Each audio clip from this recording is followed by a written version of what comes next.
Hello everyone. सो आज हम discuss करेंगे इकोनॉमिक एक्टिविटीज़ के बारे में। So first of all, what is economic activity? And economic activity takes place when resources such as capital, good, labour, manufacturing techniques और intermediated products are combined to produce specific goods and services. तो economic activity कब होती हैं? जिसमें हम capital goods, labour, manufacturing techniques, इन सबको एक साथ यूज़ कर कोई गुड्स या सर्विसेज को हम प्रोड्यूस करते हैं।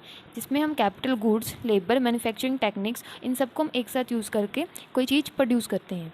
Thus, an economic activity is characterized by an input of resources or a production process and output of product.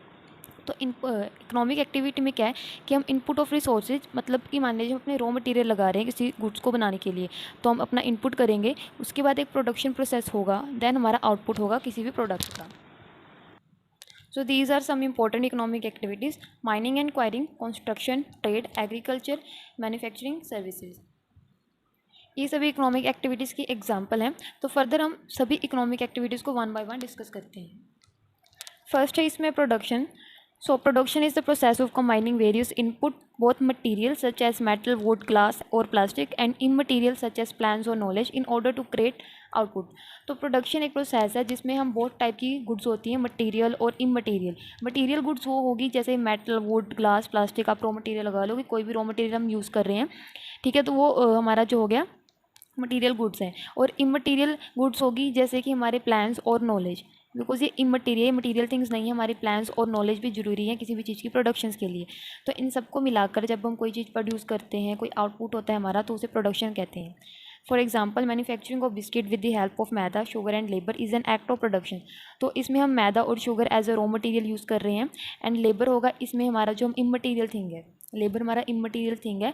और इसके बाद जो मैन्युफैक्चर कर रहे हैं, हम बिस्किट को मैन्युफैक्चर कर रहे हैं, तो ये एग्जाम्पल हो गया हमारा प्रोडक्शन का। नेक्स्ट है इसमें consumption. Consumption is defined as the use of goods and services by the household. For example, wearing of shirt, eating of bread, drinking of milk. तो इसमें क्या है कि जैसे कंजप्शन, हम किसी भी चीज़ गुड्स एंड सर्विसेज को कंज्यूम कर रहे हैं, अपने अपने खुद के लिए कंज्यूम कर रहे हैं, ठीक है। कोई इंडिविजुअल गुड्स एंड सर्विसेज को कंज्यूम कर रहा है, जैसे वेयरिंग ऑफ शर्ट तो वो खुद के लिए यूज़ कर रहे हैं, ईटिंग ऑफ ब्रेड खुद की सेटिस्फेक्शन के लिए यूज़ कर रहे हैं, एंड ड्रिंकिंग ऑफ मिल्क भी। तो ये क्या सारी कंजप्शन है, ये कंजप्शन की एग्जाम्पल है। नेक्स्ट है इसमें investment. Investment is that economic activity which is concern with the purchase of capital goods for further production. Investment increases production capacity of the producer. तो इन्वेस्टमेंट में क्या है कि हम कोई भी प्रोडक्ट को प्रोड्यूस करने के लिए, कोई भी काम शुरू करने के लिए हम पहले मतलब उसमें कैपिटल लगाना पड़ता है, कुछ इन्वेस्ट करना पड़ता है, कोई पैसा लगाना पड़ेगा। तो वो क्या होगा, हमारा कैपिटल गुड्स होगा, और उस गुड्स से हम फर्दर प्रोडक्शन के लिए यूज़ करेंगे। तो उस प्रोसेस को कहते हैं इन्वेस्टमेंट। तो इन्वेस्टमेंट से क्या होता है कि जो प्रोडक्शन कैपेसिटी होती है प्रोड्यूसर की, वो इंक्रीज़ हो जाती है। नेक्स्ट है exchange. It is an activity which is related to the buying and selling of product और फैक्टर ऑफ प्रोडक्शन। तो एक्सचेंज में क्या, buying and selling of products होते हैं, जो उसे हम कहते हैं एक्सचेंज। तो इसमें इसके दो डिटर्मिनेंट है, एक तो प्रोडक्ट प्राइसिंग है और एक फैक्टर प्राइसिंग है। तो प्रोडक्ट प्राइसिंग का मतलब क्या है, इसमें product pricing is the process of setting a selling price for a product और a services that consider all costs associated with producing and selling it as well as what customer are willing to pay। तो product pricing में क्या है कि हम किसी भी जो हमने कॉमोडिटी तैयार की है, कोई भी प्रोडक्ट है, उसका जो प्राइस है उसको डिटरमाइन करना, उसको फिक्स करना। तो उसके लिए हमें कुछ चीज़ों को ध्यान में रखना पड़ता है। सबसे पहले तो होगा इसमें जो हमारा जो प्रोड्यूसिंग और सेलिंग प्राइस होगा। प्रोड्यूसिंग प्राइस वो होगा कि किसी भी गुड्स को बनाने के लिए हमारा जो मतलब हमारा जो इसमें कॉस्ट लगी है वो हमारा प्रोड्यूसिंग प्राइस होगा। और सेलिंग कॉस्ट होगी जैसे हमने हमारी ट्रांसपोर्ट कॉस्ट लगा लो, मतलब वो प्रोडक्ट तो तैयार हो चुका है, ठीक है, अब उसे जो हमारी प्रोड्यूसिंग कॉस्ट होगी जो उस प्रोडक्ट को तैयार करने में लगी है, उसके बाद उसको आगे पहुंचाने के लिए, सेल करने के लिए हमें ट्रांसपोर्ट का खर्चा लगेगा। उसके बाद इसमें हमारा जैसे एडवर्टाइजमेंट का खर्चा भी हो सकता है, तो वो सेलिंग कॉस्ट होगी।